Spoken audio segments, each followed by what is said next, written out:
आवाज आ रहा है? चैट बॉक्स में रिप्लाई करो, आवाज आ रहा है?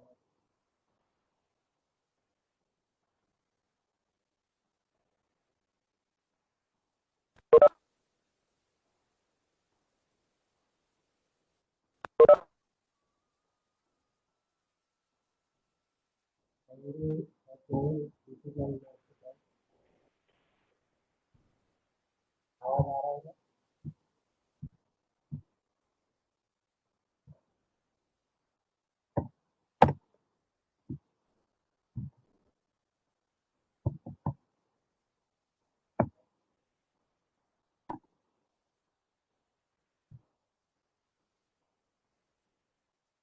आवाज क्लियर आ रहा है?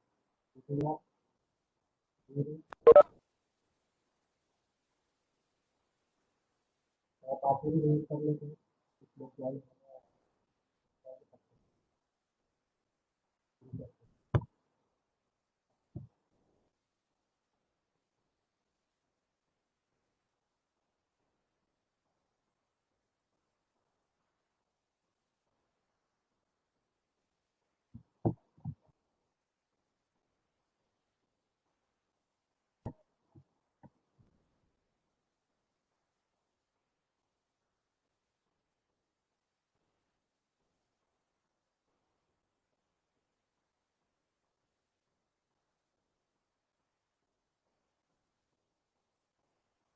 करके अपन ने डायरेक्ट थ्योरम शुरू किया था।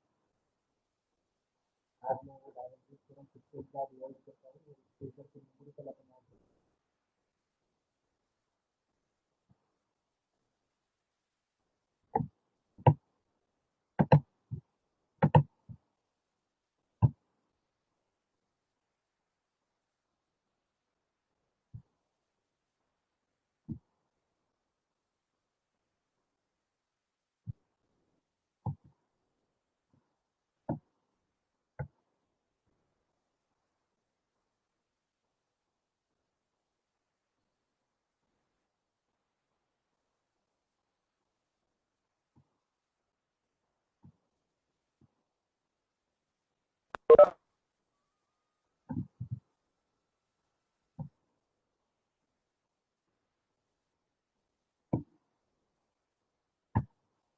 ओके। आवाज का प्रॉब्लम हो जाएगा रिजॉल्व हो जाएगा। थोड़ा सा मुझे शुरू कॉम्प्लिकेट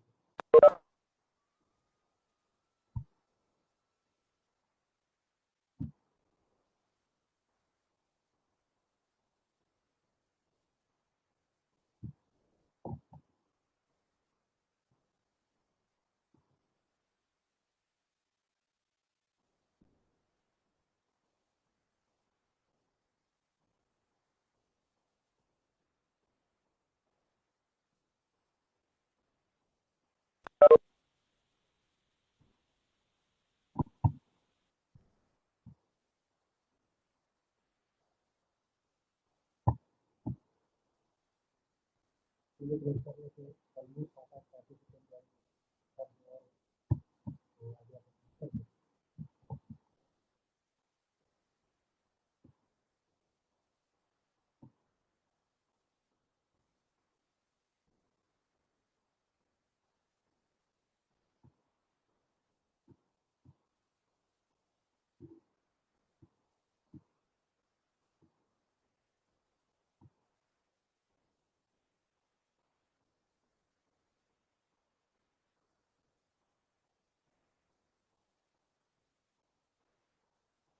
आवाज मुझे को शुरू नहीं किया आवाज आएगा तो मैं बोलूँगा कि आपको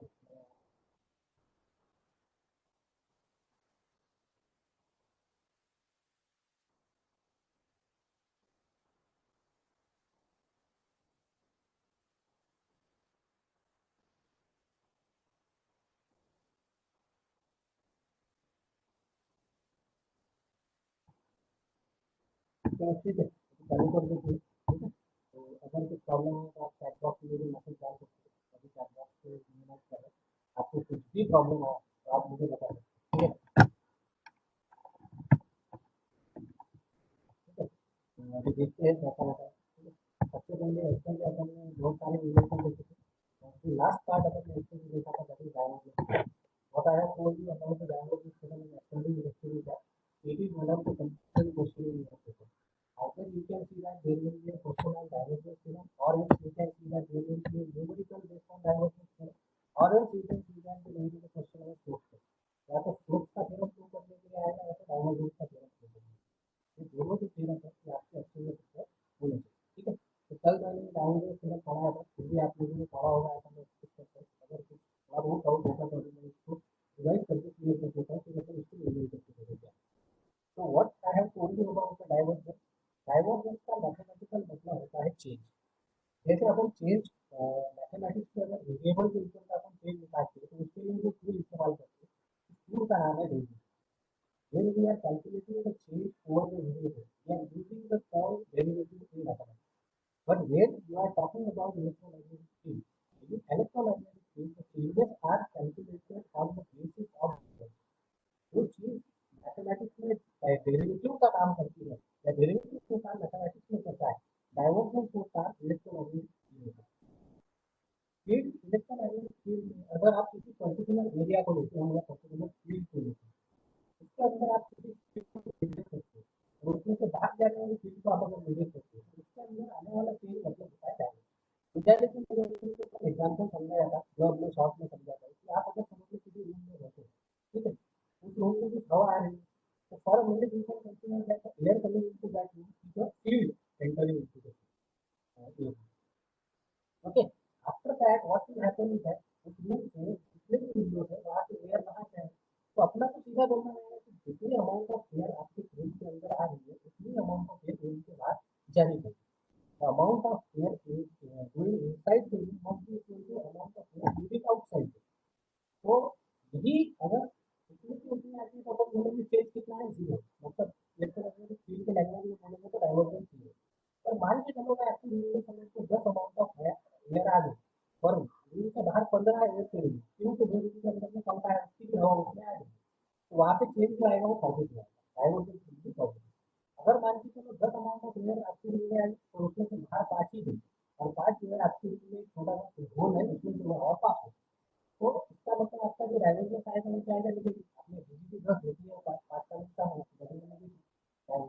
तो डाइवर्जेंस मतलब we have to calculate the integration over the complete field. We have to calculate the integration over the complete field. You have to calculate. I am trying my level this. आपका तो कुछ problem होगा नहीं।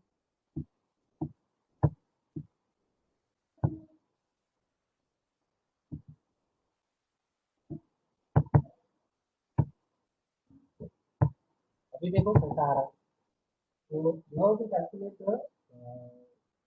you have to calculate the integration over the entire volume, मतलब पूरे के पूरे room के ऊपर आपको वॉल्यूम लगाना है। Must be equal to integration applied over the wall, मतलब जितने भी सरफेसेस है उसके ऊपर आने वाला इंटीग्रेशन वो अपने को निकालना है। तो अपन क्या बोलते हैं कि जितना रूम में एयर आ रहा है उतना रूम के बाहर एयर जा रहा है, ठीक है, तो जितना रूम के अंदर एयर आ रहा है उतना रूम के अंदर बाहर जा रहा है, मतलब आने वाला एयर जो होगा वो टोटल हो गया, तो वो लगेगा पूरे वॉल्यूम के ऊपर और जाने वाला जो लगेगा वो लगेगा पर्टिकुलर वॉल में सरफेस पे। तो आपको एक इंटीग्रेशन लगाना पड़ेगा, ट्रिपल इंटीग्रेशन, क्योंकि वॉल्यूम के ऊपर जो इंटीग्रेशन लगता है उसको बोलते हैं ट्रिपल इंटीग्रेशन। और सरफेस के ऊपर जो इंटीग्रेशन लगता है, क्योंकि सरफेस मतलब दो चीजों से बना होता है या दो वेरिएबल से बना होता है, तो उसके ऊपर लगता है डबल इंटीग्रेशन। तो यहाँ पर अगर मैंने रूम का एग्जाम्पल करके ये वॉल्यूम दिया, ये रूम, इसके अंदर में 6 वॉल्स है, ठीक है, कौन से 6 वॉल्स है, आमने सामने वाले वॉल्स है, ठीक है। अब ये वॉल्स आपको क्या करना है,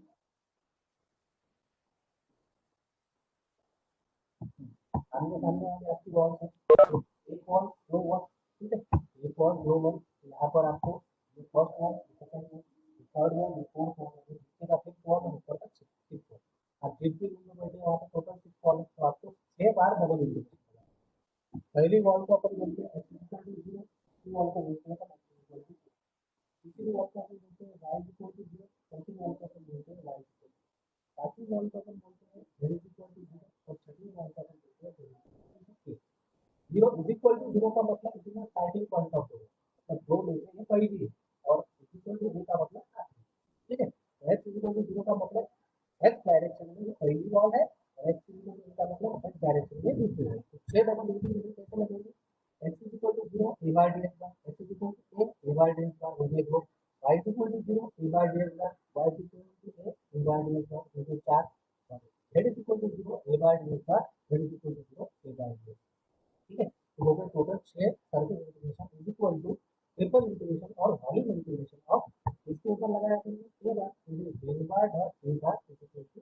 dx dy by dz, dx dy, ठीक है। उसके बाद इनको स्प्लिट करते हैं, x इज इक्वल टू 0 मतलब x कितना होना चाहिए, बचा को y से, तो y को वैरी करना पड़ेगा 0 से z को वैरी करना पड़ेगा 0 से, एक बार dx, y और z है तो dy dz आएगा, और x 0 था मतलब इसको लेना है माइनस, सर आवाज क्लियर नहीं आ रहा है। बोले आवाज नहीं आ रहा, नहीं सर, क्लियर नहीं आ रहा है। क्या है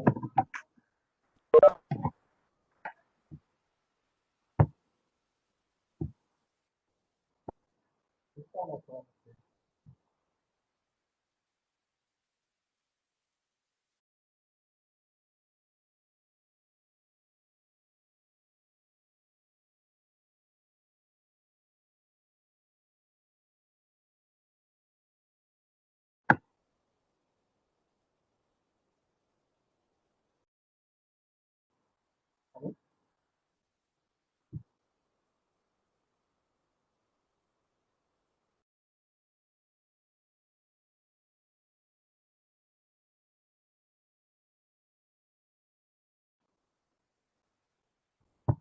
अब आ रहा है, क्या? अब आ रहा है क्या बोलो, अब क्लियर आ रहा है। थोड़ा थोड़ा अगर छूटा भी तो इतना ज्यादा उसका कंफर्म मत रखो, क्योंकि नेटवर्क का यहाँ पे बहुत ज्यादा प्रॉब्लम है, तो थोड़ा बहुत छूटा ठीक है भी मैं वीडियो वैसे भी मैं होने के बाद में डाल ही दूंगा, एक आध दो लाइन छूट भी हुई तो आप वीडियो वापस से देखेंगे तो आपको क्लियर हो जाएगा, ठीक है।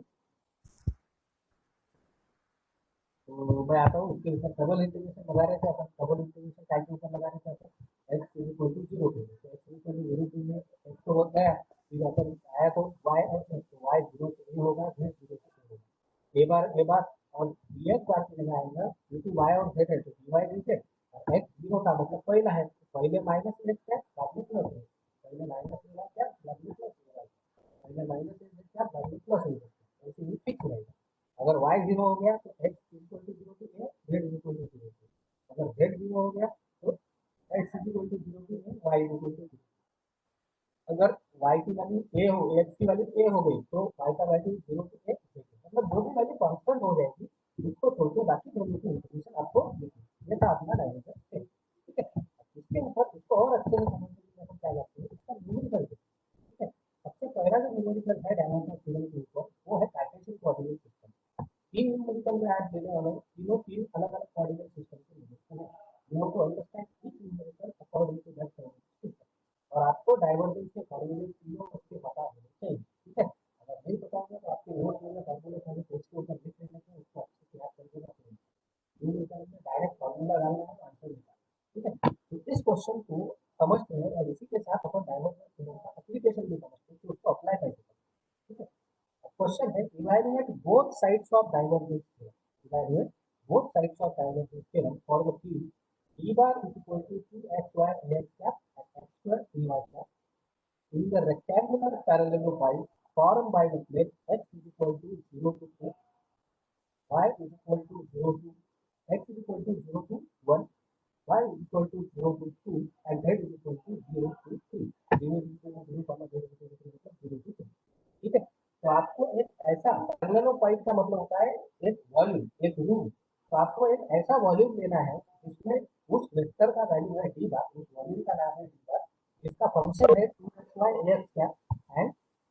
2xy ax cap and x square ay cap, ये हो गया उसका फंक्शन, ठीक है। ये क्या होगा उसका फंक्शन हो गया, और 2xy ax cap 2xy ax cap and x square ay cap ये उसका फंक्शन हो गया,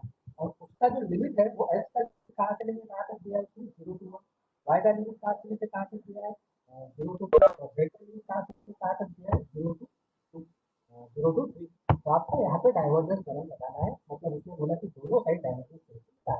तो पहले अपने को डाइवर्जेंस का फॉर्मूला लिखना पड़ेगा। By divergence theorem triple integration over the vector d bar that is d bar dot ds bar must be equal to surface integration of d bar dot ds। Divergence theorem का मतलब क्या है? Triple integration over the volume must be equal to sum of the surface integration of the volume. जितना भी triple integration पूरे volume का निकलेगा उतना सम ऑफ सरफेस इंटीग्रेशन आना चाहिए। ट्रिपल इंटीग्रेशन का मतलब बोलते हैं अपन volume, triple integration of del bar dot D D is equal to surface S integration of D bar dot D. तो ये सरफेस को अपन ने सर्कुलर इसलिए मानते हैं कि सरफेस के बहुत सारे पार्ट, सरफेस टोटल कितने हैं 6, तो 6 बार ये लगाना पड़ेगा। तो पहले अपन आरएचएस की तरफ जाते हैं, दो साइड से पहले अपन ट्रिपल निकाल लेते हैं क्योंकि उसमें एक ही बार निकालना। तो ट्रिपल के लिए एक्स का लिमिट कहाँ से लेंगे, कहाँ तक है 0 to 1, वाई का लिमिट कहाँ, उसने दिया है क्वेश्चन में कहाँ से लेके कहाँ तक है 0 to 1, और z का लिमिट कहाँ से लेके कहाँ तक है 0 to 3। तो ये आ गया x equal to 0 to 1, y equal to 0 to 2 और z इक्वल टू 0 to। अब del bar dot D bar और डीवी का मतलब one is dx dy dz। तो del bar dot D bar अपने को निकालना। अब del bar dot D bar का मतलब क्या होता है? डेल बार का फॉर्मूला तुमको पता है, डेल बार मतलब होता है del del X del del Y del del Z, X क्या डेल डेल वाई dy क्या डेल डेल जेड dz क्या, डॉट डी बार मतलब dx ax क्या dy ay क्या और dz है। अब x वाला x के साथ होगा, y वाला y के साथ होगा। मैंने यहाँ पे डायरेक्टली लिखा है, एक्चुअली फॉर्मूला तो तुम्हारे दिमाग के सामने एक बार लिखो। अब वापस से बता दो, डेल बार का फॉर्मूला क्या है, डेल डेल x x क्या डेल डेल y क्या डेल डेल z डॉट मतलब उसका प्रोडक्ट इसके साथ डी बार मतलब dx x क्या dy ay क्या dz अब x वालों को x वाले के साथ मल्टीप्लाई करो, डेल डेल x क्या इनटू dx x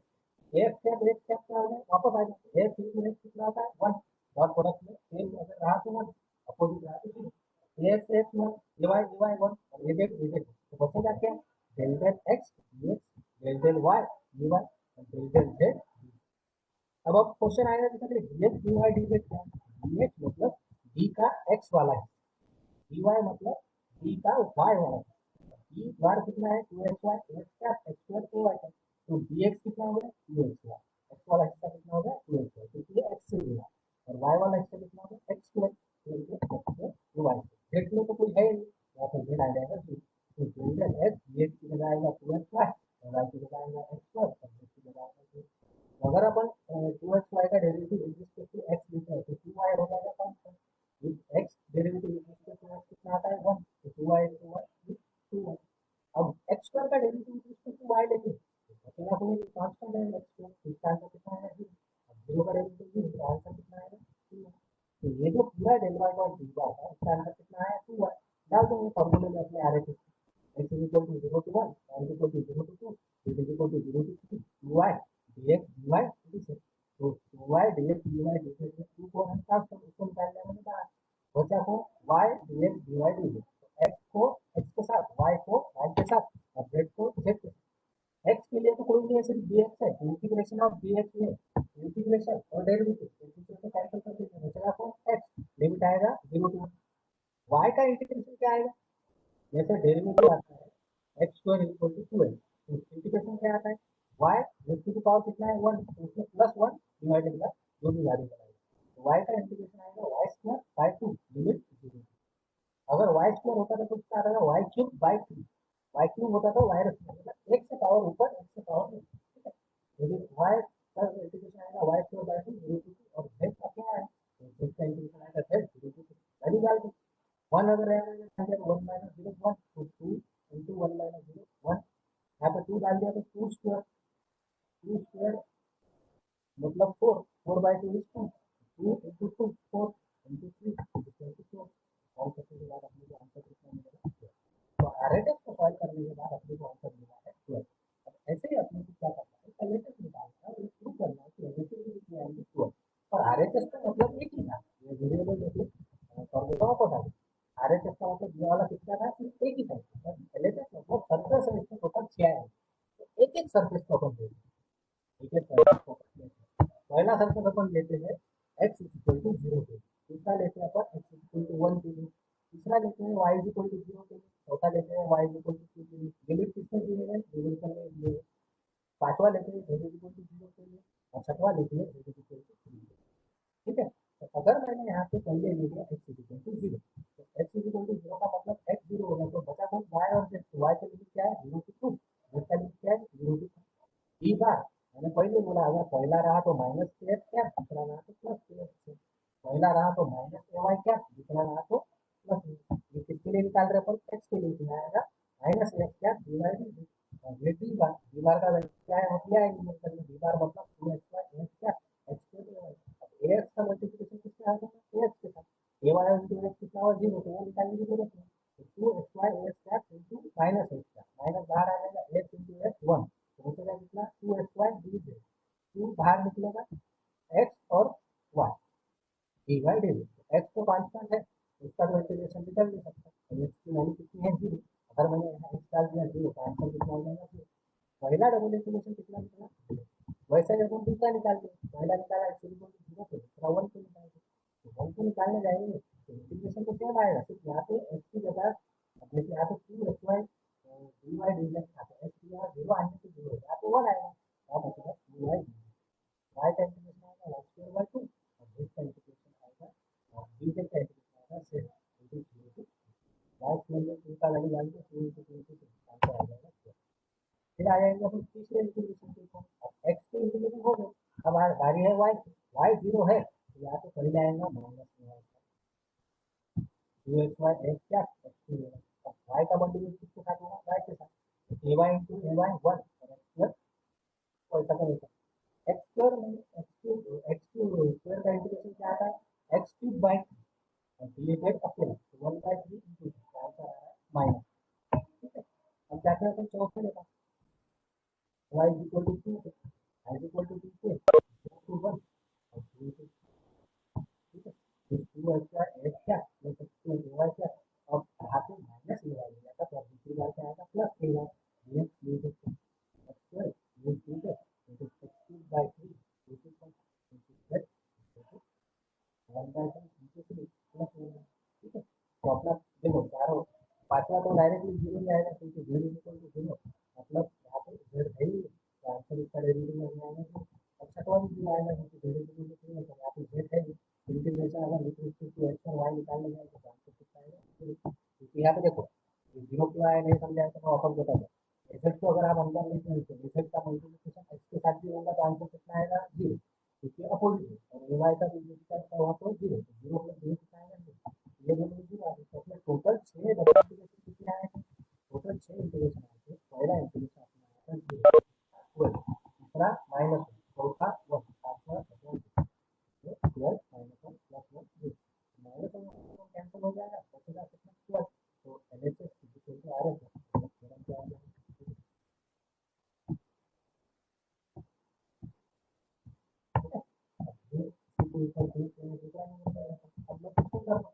अब ये पहला कार्टेशियन कोऑर्डिनेट का था, अब मैं लिखता हूँ सिलेंड्रिकल, यहाँ पे सिलेंड्रिकल का फॉर्मूला है divergence in cylindrical coordinate system in calculation का फॉर्मूला 1 बाय r फिर r r e r क्या 1 by r del phi theta क्या डेल z ए आर मतलब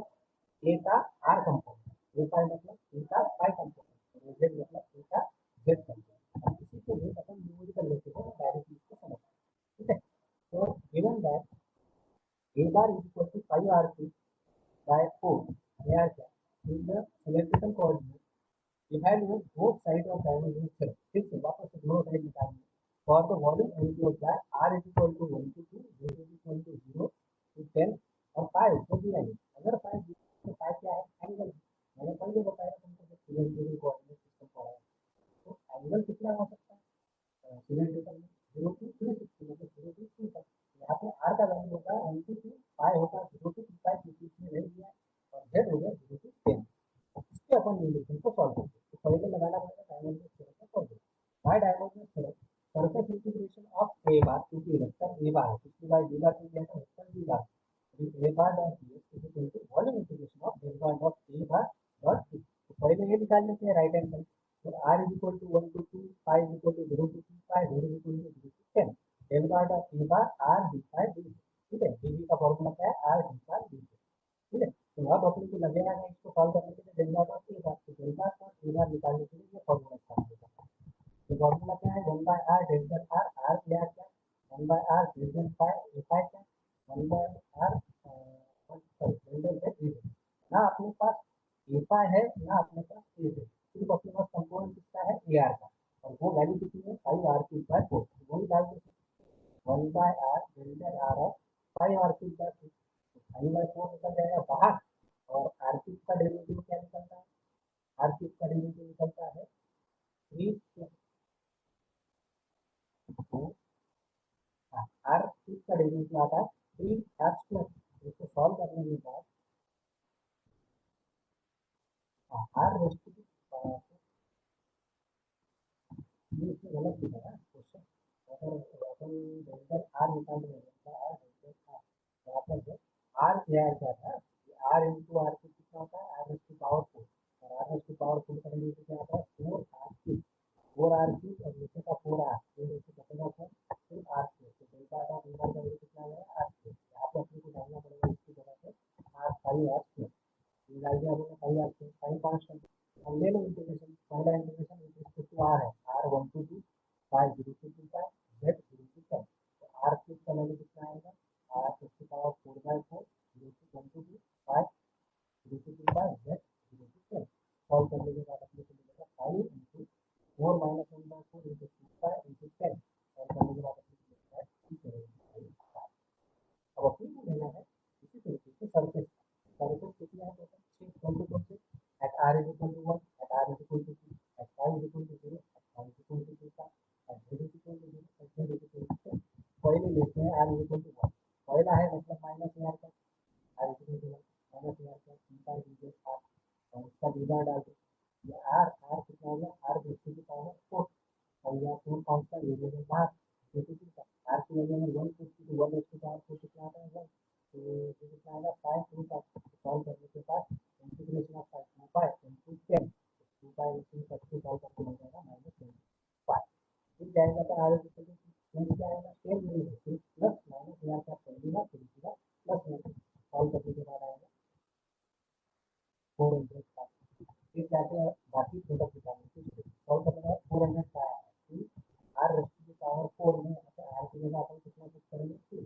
इसके बारे में कितना पुट करेगा 1 रेस्ट की पावर 2 कितना आएगा 1 और फिर इसकी पावर कितना आएगा 16, तो 16 भी बाहर निकलेगा,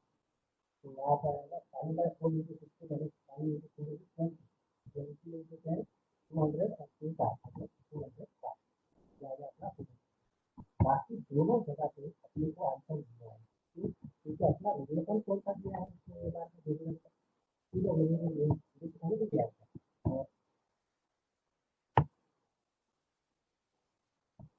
लेकिन वो भी याद क्या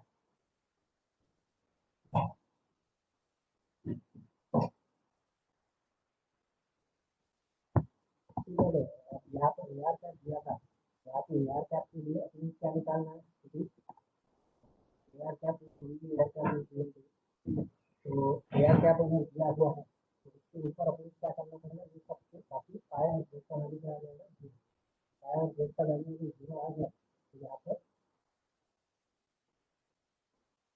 पर अपने क्या आ जाएगा पाए और जेड का वैल्यू कितना 0, तो यहाँ पर अपने क्या करना पड़ेगा तो इन सबको एडिशन कर देंगे क्योंकि एयर कैप को अगर आप एयर कैप से मल्टीप्लाई करेंगे तो भी आंसर 0 आएगा, एयर कैप को अगर एयर कैप से मल्टीप्लाई करेंगे तो भी आंसर 0, फिर दो ही आंसर आएगा माइनस करने का या प्लस करने का, दोनों का ऐड करेंगे तो कितना आएगा 400 में से 25 करेंगे ये तो मतलब दोनों साइड का एवरेज आएगा तो इसी तरीके का बेस ये वाला नहीं मिलता है जो सिंपल कोऑर्डिनेट सिस्टम है इसके अंदर भी कुछ नहीं करना है, ये सिंपल का फॉर्मूला लगाना 1 by R square divided R R square E R का 1 by R sin theta divided theta theta sin theta 1 by R sin theta divided का ए, तो यहाँ पे वैल्यू को होते हैं आर थीटा भी, अब जिसमें भी एच बार किया है 5 आर स्क्वायर का 2 ए आर का given is single coordinate system. Value both side of diagonal is given for the volume input r is equal to 1, r is equal to 2, and theta is equal to 0, theta is equal to 5 by 2, r is equal to 4.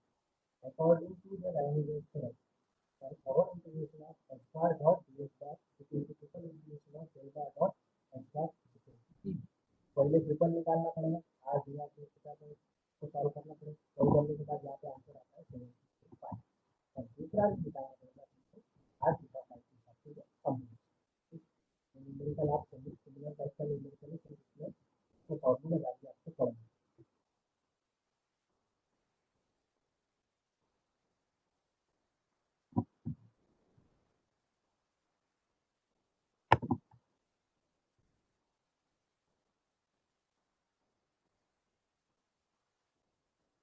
Same factor numerical आप इसको formula डाल के इसको पढ़ लेंगे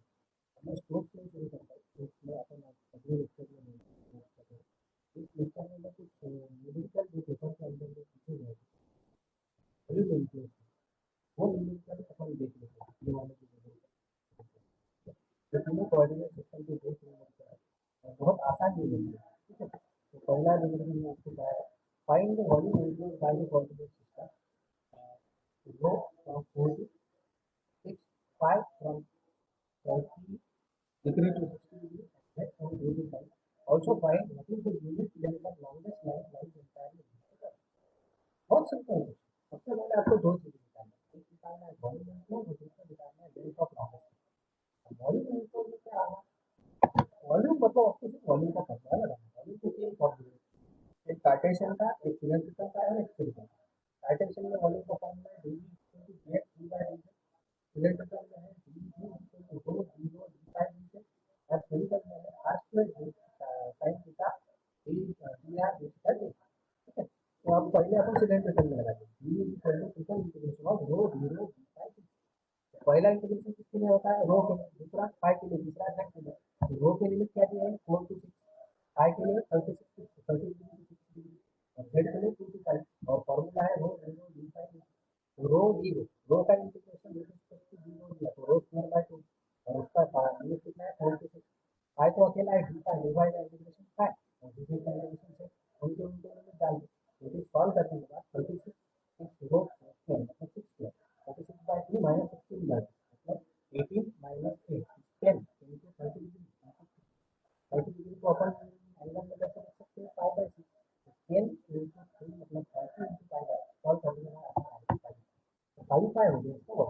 अब length अगर निकालना है लेंथ निकालने के लिए अपने पास फॉर्मूला है स्टैंडर्ड फॉर्मूला x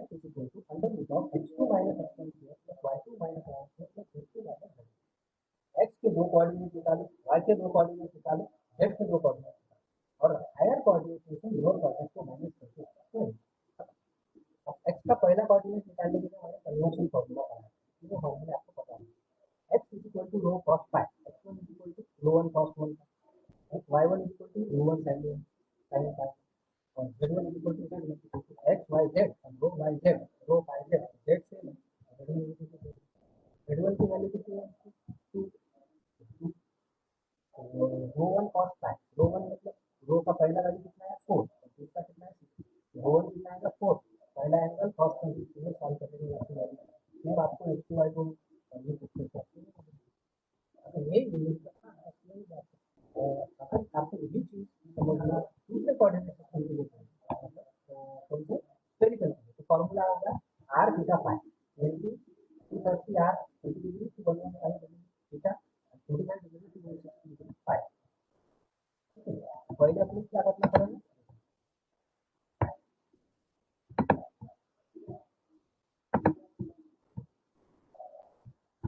यहाँ पे dv का फॉर्मूला क्या है triple integration of r plus sin theta dr d theta standard formula ठीक है वॉल्यूम स्टैंडर्ड फॉर्मूला ऐसा स्फेरिकल कोऑर्डिनेट सिस्टम में वॉल्यूम निकालना अब आपको क्या करना है r का लिमिट पुट करना है 20 to 30 थीटा का लिमिट करना है 30 डिग्री to 115 डिग्री और phi का पुट करना है 45 डिग्री to r वाला टर्म कौन सा है r स्क्वायर और d तो r स्क्वायर का इंटीग्रेशन कितना आता है r क्यूब बाय 3 20 to 30 का लिमिट sin थीटा का लिमिट इंटीग्रेशन कितना आता है sin थीटा का डेरिवेटिव आता है cos theta integration minus cos theta 30 degree और phi को अकेला है तो d phi का इंटीग्रेशन कितना आता है 45 डिग्री अब वैल्यू पुट कर दो आप 30 के साथ वो माइनस सॉल्व करने के बाद आपका आंसर आएगा 3 1 ठीक है लेंथ निकालने के लिए x2 minus x1 और y2 minus y1 इस बार आपको r थीटा फाई को x1 x1 y1 r theta phi को आपको x y में कन्वर्ट करना है तो पहले लो r1 थीटा 1 फाई को और इसको कन्वर्ट करो x1 y1 z1 बाद में लेना x2 r2 थीटा 2 फाई को और इसको कन्वर्ट करना x2 y2 z2 फार्मूला सीधा दिया हुआ x1 r1 sin theta 1 cos phi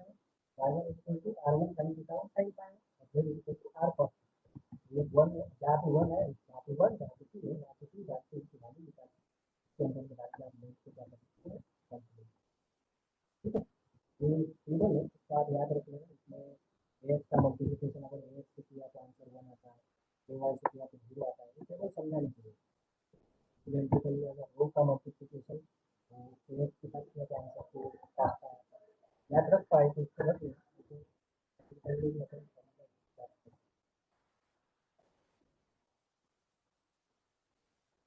ठीक है, तो यहाँ पे अपन देख जाते हैं अगले लेक्चर में। मेरा कुछ अभी इंग्लिश में बताया स्कोप करेंगे इसके ऊपर के कुछ नंबर पे, तो अपन अगले लेक्चर में लेके इसको फिनिश करेंगे इसमें। आप अभी मेरा ये सजेशन है कि next 3 days I will not be able to take the lecture, तो आपके पास एक अच्छा मौका है कि जितना भी मैंने अच्छे से पढ़ा है उसको पढ़ लो। जब अगले लेक्चर में अपन मिलेंगे तो मैं स्कोप करेंगे कंप्लीट करेंगे, और उसके अगले लेक्चर में अपन पूरा यूनिट रिवाइज रिवाइज का मतलब अपना लेक्चर शायद मुझे सोचता है तो मैं रिकॉर्डिंग करके डाल दूँगा, यानी कि पढ़ेंगे भी अपन किसी भी डायरेक्ट उसको देख ही। और उसका अगला लेक्चर जो रिवीजन रहेगा वो लाइव लेंगे, और वहाँ पे मैं आपको इंडिविजुअली पूरा डिफिकल्टी है उसको अच्छे से पढ़ो, सॉल्व करके रिवीजन की डिफिकल्टी आप मुझे बताओ, मैं उसका डिफिकल्टी में ठीक है। तो आज जितना बताया अगर एक से बच्चे आपको कुछ समझ में आया होगा तो आप मुझे ओके बोलिए, चैट बॉक्स में मुझे रिप्लाई करें। तो फिर से बताया कि जब मैं पढ़ाता हूँ तो आपका हल है कि फास्ट हो जाता है, जब आप इस नोट को वापस से पढ़ेंगे अगर आपके आगे तो आपका ये चीज़ें क्लियर होना शुरू हो जाएगा, थोड़ा बहुत डाउट होता है तो आप मुझसे पूछें।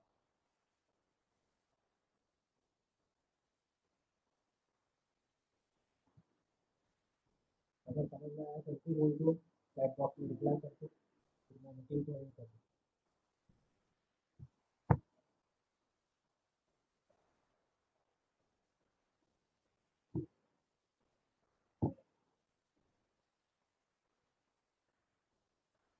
तो क्या चल रहा है, टॉपिक क्या है,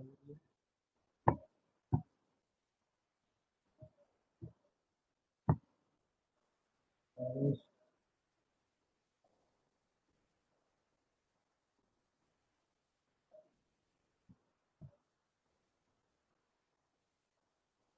तो क्या